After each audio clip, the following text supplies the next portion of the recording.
Homework 4.2, Logarithmic Functions, Video 7. Homework due Friday, May 29th, 11:59 p.m. No specific homework problems because we're building a concept in the next video, which I think will be the final video. Yes, we will connect the video to some homework problems. So in the previous video and in the first video in this series, we kind of talked about the graph of logarithmic functions, but I don't think I've done them justice. So let's do them justice. In the first video, we pretended this base was 2, but generically we talk about when the base is greater than 1. Both of these graphs are just reflections of exponential functions across the diagonal line y equals x, because logarithmic functions are inverse functions of exponential functions. So what does the graph of log base b of x look like for a base greater than 1? Well, it starts low, hugging the y-axis, because there is a vertical asymptote. And it shoots up, barely curving, until it hits an x-intercept of 1. So I guess as we say these things, I should document them. There's a vertical asymptote at x equals 0, so the y-axis. The x-intercept is 1. Then it starts to kind of slow its growth. Now it does continue to grow forever.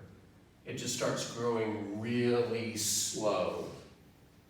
So this, let me cut that off a little bit. The function is increasing from left to right. The domain starts at 0 but doesn't include it and goes to infinity, whereas the range is everything from negative infinity to infinity. Remember, we built this specifically as the inverse function of 2 to the x power, and so the domain and the range switched being the inverse function. I feel like there's one other thing I need to mention. Oh, no y-intercepts.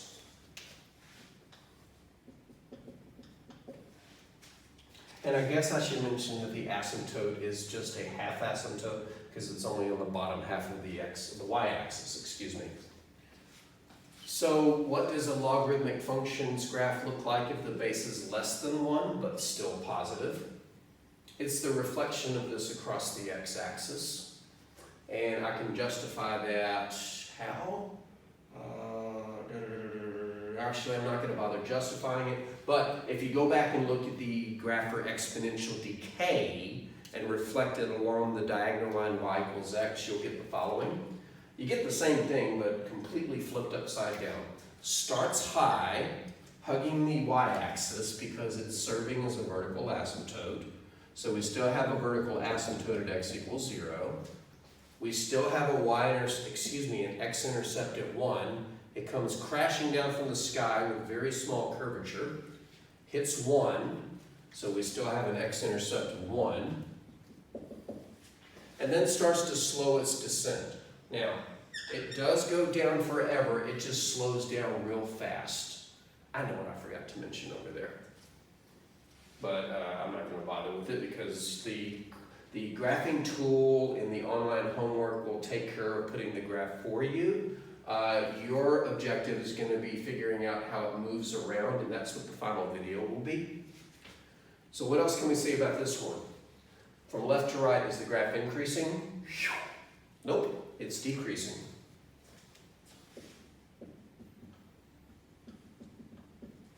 However, the domain and range are the same.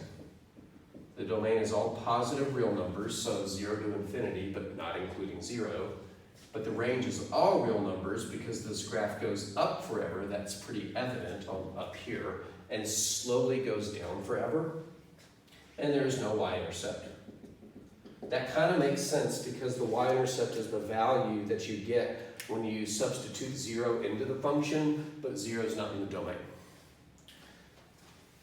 These graphs respectively are called logarithmic growth and logarithmic decay.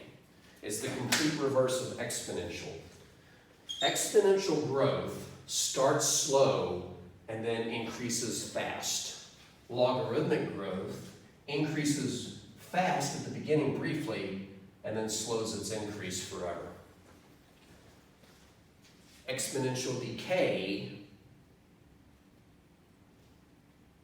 wait, I think I might have said that backwards. Exponential growth. Okay, exponential growth is a slow growth at the beginning and a fast growth at the end.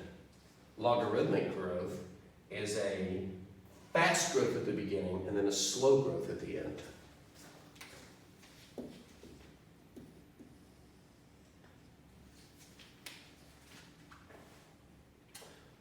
I was going to say the same opposite thing for decay, but I would be lying, because exponential decay plummets fast and slows its decay at the end, and so does logarithmic decay. But the main difference between the two, exponential decay hits an asymptote, so it can't get too low. It can never get below 0 unless you move the graph up or down. Whereas logarithmic decay slows its growth, but will continue to go downward forever. In the final video, coming up soon, we're just going to remind ourselves about transformations, about moving graphs up, down, left, right, and reflecting them across the x-axis or the y-axis.